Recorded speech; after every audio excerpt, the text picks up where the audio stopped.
Assalamualaikum warahmatullahi wabarakatuh. Tahun ke-1947, Indonesia sudah merdeka. Tapi Belanda enggan pergi. Mereka menyebutnya agresi militer, tapi rakyat menyebutnya neraka. Di Cirebon, pesawat-pesawat Kokos dan Mustang terbang rendah, menebar maut dari lubang meriamnya. Namun, di tengah kepulan asap mesiu, berdiri seorang ulama karismatik yang tenang. Beliau tidak memegang senapan mesin, melainkan seuntai tasbih kayu. Namanya adalah Kiai Amin. Malam ini, langit Ciwaringin tidak akan lagi sama. Kekuatan langit akan memberikan jawaban atas kezaliman baja. Sebelum kita melanjutkan kisah penuh hikmah ini, mari kita sejenak saling mendoakan. Bagi Anda yang berkenan menekan tombol subscribe, like, dan share, semoga Allah berikan kemudahan dalam hidupnya dan dimudahkan rezekinya. Amin. Fajar itu seharusnya membawa kedamaian, namun raungan pesawat tempur Belanda menghancurkan segalanya. Pesantren Babakan Ciwaringin menjadi target karena dianggap sebagai sarang ekstremis oleh Nika. Ribuan peluru dari pesawat tempur menghujani atap-atap kayu. Para santri panik, namun perintah dari Kiai Amin sangat singkat. Jangan lari dari Allah. Kiai Amin keluar dari kamarnya dengan wajah yang sangat jernih. Beliau melihat sendiri bagaimana pesawat-pesawat itu bermanuver. Menukik tajam, seolah hendak menyapu bersih kehidupan di atas tanah Cirebon. Beliau mengambil air wudhu dengan tenang, sementara ledakan bom hanya berjarak beberapa ratus meter dari tempatnya berdiri. Dunia ini kecil di mata Allah, bisik Kiai Amin kepada santri terdekatnya yang gemetar ketakutan. Kiai Amin bukan sekadar ulama biasa. Beliau adalah komandan lapangan Laskar Hizbullah yang memiliki strategi militer mumpuni. Namun, dalam agresi militer kedua, ini, lawan mereka adalah teknologi. Pesawat Belanda terbang terlalu tinggi untuk dijangkau bambu runcing, dan bom-bom mereka terlalu besar untuk ditahan perisai kayu. Di markas Belanda, para pilot tertawa jumawa. Mereka merasa di atas angin. Baginya, menyerang pesantren hanyalah latihan target. Namun, mereka tidak tahu bahwa Kiai Amin sedang duduk bersila di tengah lapangan terbuka. Beliau menggelar sajadah di bawah terik matahari, mengabaikan debu yang berterbangan. Kiai Amin mulai memutar tasbihnya. Mulutnya komat kamit melantunkan dzikir latif dan doa-doa perlindungan yang diwariskan para leluhur Cirebon. Ajaibnya, setiap kali peluru pesawat mengarah ke tubuh beliau, peluru itu seolah membentur dinding transparan dan jatuh ke tanah, tanpa melukai sedikitpun jubah sang kiai. Melihat targetnya tidak hancur, pilot Belanda merasa tertantang. Ia bermanuver rendah, saking rendahnya hingga suara mesinnya memekakkan telinga. Ia melepaskan sebuah bom besar tepat ke arah Kiai Amin yang sedang duduk tenang. Para santri yang melihat dari kejauhan berteriak histeris, "Kiai, bom seberat ratusan kilogram itu meluncur deras." Secara logika Kiai Amin seharusnya hancur berkeping-keping. Namun, sejarah mencatat sebuah peristiwa yang tak masuk akal. Kiai Amin mendongak ke langit, beliau menghentikan putaran tasbihnya dan merentangkan tangan kanannya ke udara. Bom itu tidak meledak. Seolah-olah gravitasi berhenti bekerja, bom maut itu melambat di udara dan mendarat dengan sangat lembut di telapak tangan. Kiai Amin seolah-olah beliau hanya menangkap sebutir buah mangga yang jatuh dari pohon. Kiai Amin memegang bom panas itu dengan tenang. Beliau menatap ke arah pesawat yang masih berputar di atasnya. Beliau hanya berbisik, "Kembalilah pada pemilikmu." Beliau meletakkan bom itu di samping sajadahnya. Bom yang seharusnya menghanguskan radius 50 meter itu tetap diam, membisu, seolah kehilangan nyawanya di hadapan kekuatan Sang pilot Belanda di atas sana terbelalak. Ia menarik tuas gasnya dalam-dalam, mencoba kabur karena melihat fenomena yang mustahil secara fisika tersebut.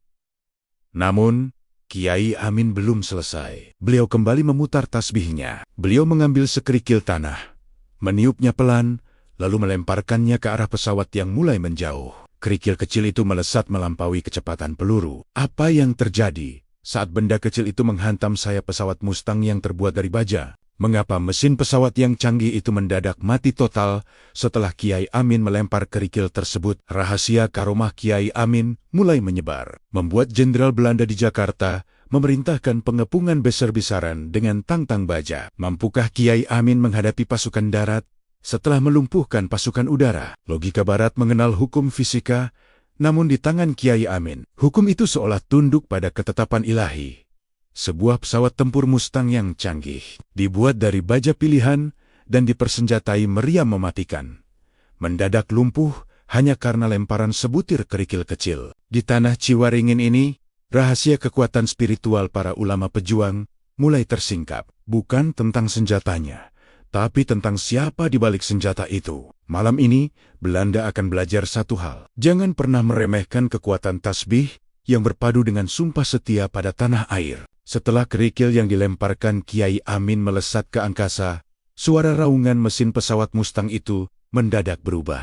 Bunyinya yang tadinya gahar menjadi tersedak-sedak, mengeluarkan percikan api dari bagian baling-baling. Pilot Belanda di dalam kokpit panik luar biasa. Ia menarik semua tuas kontrol. Namun pesawat itu sioliola ditarik oleh tangan gaib yang tak terlihat ke arah bawah. Mustang 1-2 base mesin mati total. Sesuatu menghantam sayap kiri. Saya tidak melihat peluru, hanya kilatan cahaya, teriak pilot itu melalui radio. Suaranya penuh ketakutan. Pesawat itu menukik tajam, meluncur jatuh melewati batas hutan di luar desa. Boom! Ledakan besar terjadi di kejauhan, mengirimkan bola api ke angkasa.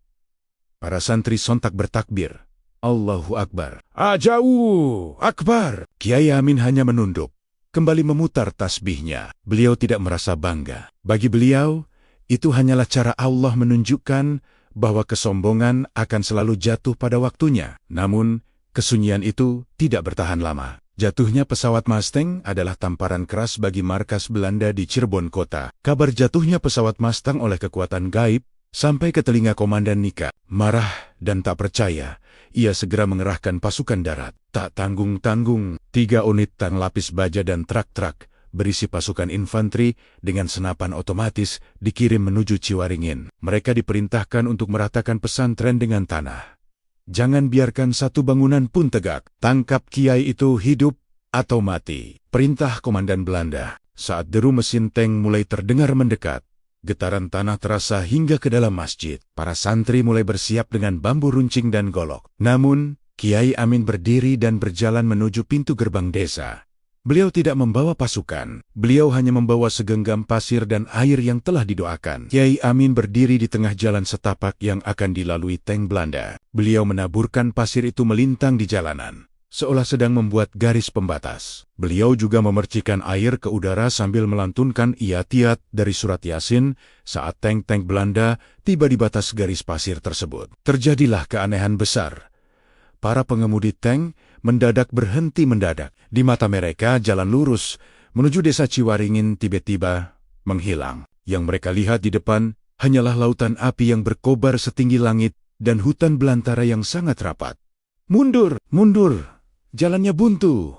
Ada kebakaran besar, teriak komandan tank melalui radio. Padahal, dari sisi para santri, mereka melihat tank-tank itu hanya berhenti diam di depan garis pasir. Para serdadu Belanda nampak kebingungan, berputar-putar di tempat yang sama, seolah-olah mereka sedang masuk ke dalam labirin yang tak berujung. Inilah yang disebut ilmu panglimunan, di mana musuh dibutakan penglihatannya oleh tirai gaib. Satu regu infanteri mencoba turun dari truk dan merangkak maju lewat pematang sawah.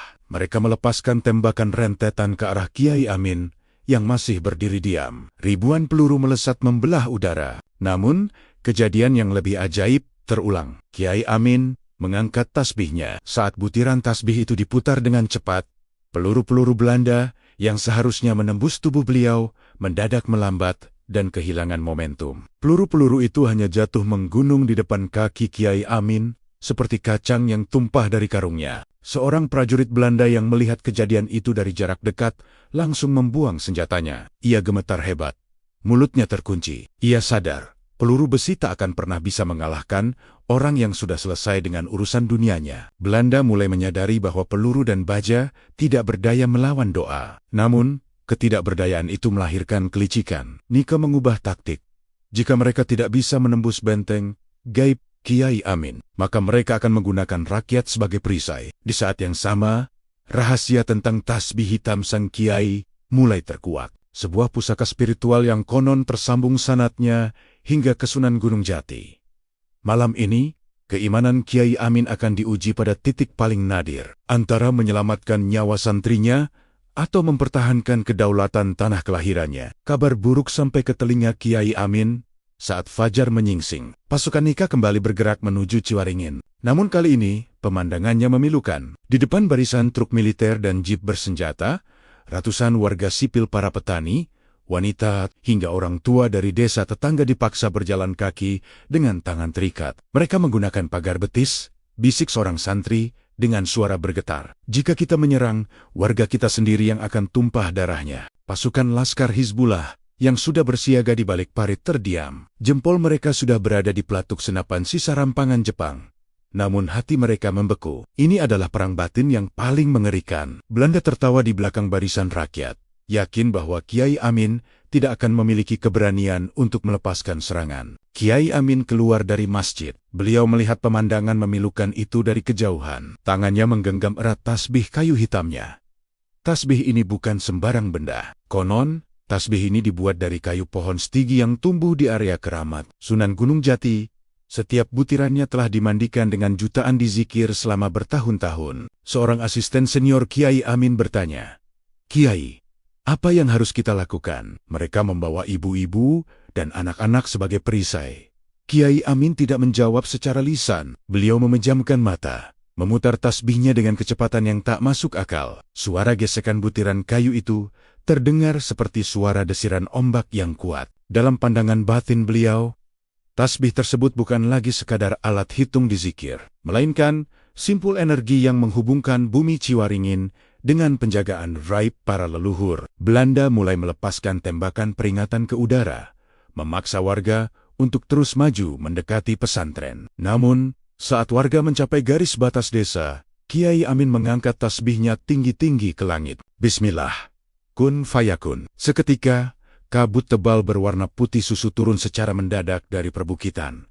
Padahal matahari sedang terik-teriknya, kabut itu begitu pekat hingga jarak pandang hanya tinggal beberapa sentimeter. Para serdadu Belanda kehilangan jejak warga sipil yang mereka giring. Di tengah kabut itu, suara tasbih Kiai Amin terdengar menggema dari segala penjuru, membingungkan arah pendengaran musuh. Di bawah perlindungan kabut gaib ini, Kiai Amin memerintahkan para santrinya yang sudah terlatih bergerak tanpa suara, seperti bayangan. Mereka menyusup ke barisan warga, memotong ikatan tali satu persatu, dan membawa mereka lari ke dalam masjid tanpa disadari oleh tentara Belanda yang sibuk saling teriak di dalam kegelapan kabut. Ketika kabut perlahan menipis, Komandan Nika terbelalak. Jalanan di depan mereka kosong. Ratusan warga sipil telah lenyap, seolah ditelan bumi. Yang tersisa hanyalah Kiai Amin yang berdiri sendirian di tengah jalan, memegang tasbihnya. Merasa dipermalukan, Komandan Belanda memerintahkan tembakan serentak. "Tembak! Hancurkan dia!" Ratusan peluru melesat. Namun, disinilah karomah tasbih itu mencapai puncaknya. Kiai Amin mengibaskan tasbihnya ke udara seperti sedang mengusir lalat. Ajaib, butiran-butiran tasbih itu seolah menciptakan gelombang kejut shockwave yang membuat peluru-peluru panas itu berbalik arah. Bukan mengenai Kiai Amin. Peluru-peluru itu justru menghantam ban truk-truk Belanda dan merusak tangki bahan bakar mereka sendiri. Truk-truk itu meledak secara beruntun, menciptakan pagar api yang kini justru membatasi pasukan Belanda untuk maju.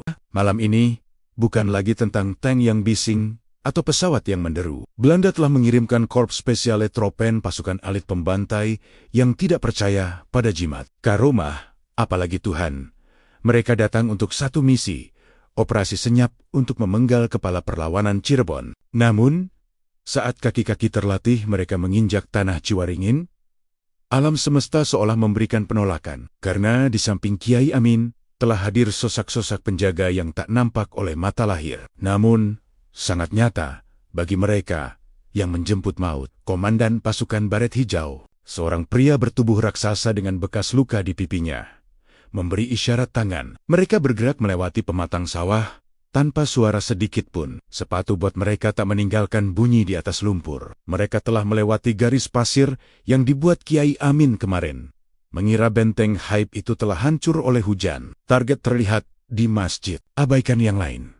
Habisi sang Kiai, bisik komandan itu melalui alat komunikasi. Mereka mulai mengepung masjid dari 4 penjuru.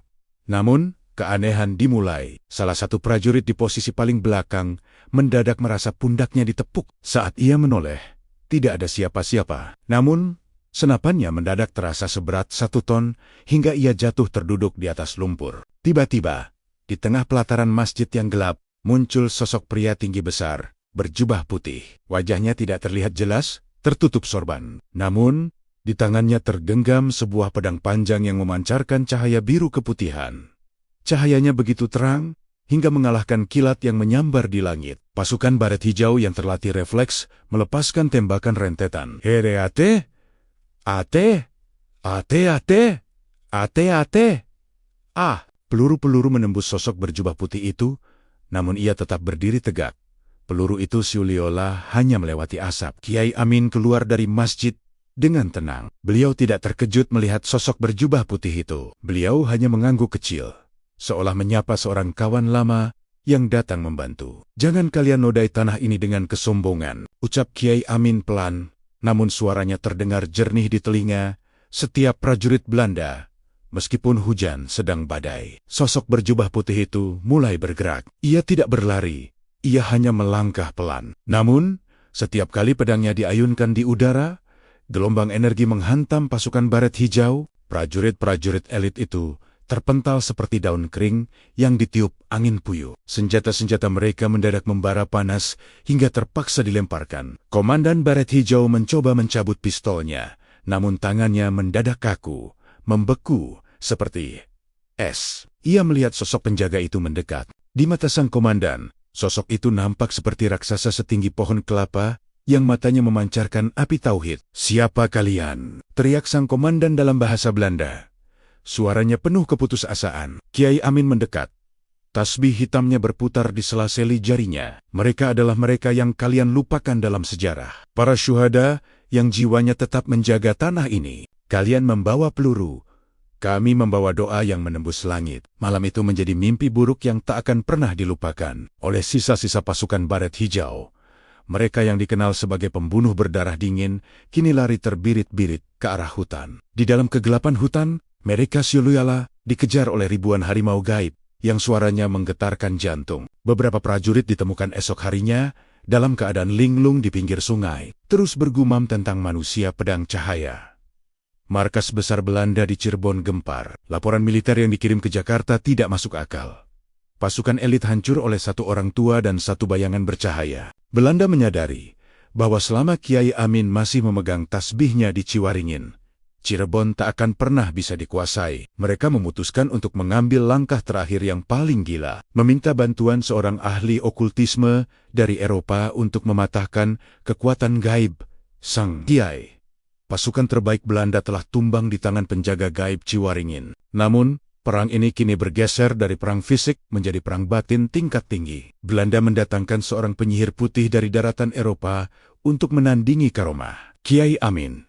Sebuah ritual gelap dipersiapkan untuk mencuri tasbih hitam, warisan Sunan Gunung Jati tersebut. Mampukah Kiai Amin mempertahankan pusaka keselamatannya? Dan apa yang terjadi saat tasbih itu mendadak putus di tengah zikir malam? Inilah puncak dari segala ujian. Perang bukan lagi tentang baja melawan bambu, melainkan cahaya melawan kegelapan. Belanda telah mengerahkan segala cara, termasuk meminta bantuan kekuatan gelap untuk melumpuhkan singa Ciwaringin. Di malam yang menentukan ini, ketika tasbih keramat yang menjadi perisai selama ini diuji hingga batas akhirnya, Kiai Amin akan menunjukkan bahwa kekuatan sejati seorang mukmin bukan terletak pada bendanya, melainkan pada kemurnian tauhidnya kepada Sang Khalik. Di tengah keheningan malam, Kiai Amin merasakan serangan yang sangat halus, namun mematikan. Jantungnya berdegup kencang secara tidak wajar. Di mata batinnya, beliau melihat ribuan rantai hitam raksasa mencoba melilit masjid dan menarik sukmanya keluar. Sang ahli okultisme Belanda, di kejauhan sana, terus memusatkan energi gelapnya untuk mematahkan perlindungan Kiai Amin. "Bismillah, la haula wa la quwata illa billah," bisik Kiai Amin. Butiran tasbih hitam itu berputar semakin cepat. Suaranya bukan lagi gesekan kayu, melainkan seperti suara zikir ribuan orang yang mengguncang arsy. Namun, kekuatan gelap itu sangat besar. Sang penyihir Eropa menggunakan tumbal untuk memperkuat mantranya. Tiba-tiba, tas, tali rami pengikat tasbih keramat itu putus. Butiran-butiran kayu setigi warisan Sunan Gunung Jati itu berhamburan ke lantai masjid, menggelinding ke segala arah. Para santri yang sedang menjaga di luar masjid tersentak. Mereka merasakan aura perlindungan yang selama ini menyelimuti desa mendadak menghilang. Melihat tasbihnya putus, Kiai Amin tidak panik. Beliau justru tersenyum tipis. Beliau menyadari bahwa ini adalah cara Allah menunjukkan bahwa beliau tidak boleh bersandar pada benda, sekalipun itu benda keramat. Allah adalah tujuanku, bukan tasbih ini, ucap beliau dengan lantang. Kiai Amin melepaskan sisa tali tasbih di tangannya. Beliau berdiri tegak, merentangkan kedua tangannya, dan melantunkan takbir dengan suara yang begitu dahsyat, hingga tembok masjid bergetar. Allahu Akbar, Allahu Akbar, Allahu Akbar. Seketika, gelombang cahaya putih yang sangat murni terpancar dari tubuh Kiai Amin. Cahaya itu melesat melintasi kegelapan malam, menghantam seluruh energi hitam yang dikirim dari markas Belanda. Di markas tersebut, sang ahli okultisme Eropa mendadak terlempar hingga menghantam dinding. Meja altarnya hancur berkeping-keping, dan ia kehilangan penglihatannya seketika. Sihirnya berbalik menghancurkan dirinya sendiri. Di pagi harinya, pasukan Belanda yang tersisa di sekitar Ciwaringin mengalami kepanikan massal. Mereka melihat pemandangan yang mustahil. Butiran tasbih Kiai Amin yang kemarin berhamburan, kini telah menyatu kembali secara ajaib di atas sajadah beliau tanpa ada tali yang mengikatnya. Butiran-butiran itu melayang membentuk lingkaran sempurna. Melihat karomah yang tak kunjung habis ini, mental para perwira Belanda benar-benar runtuh. Mereka menyadari bahwa Ciwaringin adalah tanah yang dijaga oleh Tuhan. Tanpa perlu perintah tembak, pasukan Nika mulai menarik diri dari wilayah tersebut. Truk-truk militer mereka pergi dengan terburu-buru, meninggalkan ketakutan yang mendalam terhadap sosok singa Ciwaringin. Kiai Amin keluar dari masjid, disambut oleh ribuan santri dan warga yang bersujud syukur. Beliau memungut kembali tasbihnya yang sudah menyatu secara gaib tersebut, lalu menyampirkannya di leher. Kiai Amin tidak hanya memenangkan perang fisik, beliau memenangkan perang harga diri. Hingga akhir hayatnya, beliau tetap menjadi pelita bagi rakyat Cirebon. Kisah tentang beliau menangkap bom dengan tangan kosong dan menjatuhkan pesawat dengan tasbih menjadi legenda yang membakar semangat pejuang di seluruh Jawa Barat. Beliau berpesan kepada murid-muridnya, jangan takut pada senjata mereka yang canggih, karena senjata itu buatan manusia. Takutlah jika hatimu kosong dari Allah, karena saat itulah kau benar-benar kalah. Ciwaringin tetap tegak berdiri sebagai simbol perlawanan ulama. Nama Kiai Amin kini abadi sebagai pahlawan yang membuktikan bahwa di tangan seorang kekasih Allah, seuntai tasbih jauh lebih mematikan daripada bom nuklir sekalipun. Sejarah mungkin mencatat kemenangan militer melalui angka dan strategi, namun rakyat mencatat kemenangan melalui iman dan karomah. Kiai Amin Ciwaringin telah tuntas menjalankan tugasnya sebagai penjaga agama dan negara. Beliau pergi, namun semangatnya tetap bersemayam di setiap butir tasbih para santrinya. Kemenangan mutlak sang singa adalah bukti nyata bahwa doa adalah senjata paling tajam yang pernah dimiliki bangsa ini. Sampai jumpa di kisah berikutnya, dan tonton video lainnya hanya di Jejak-Jejak Islam. Terima kasih.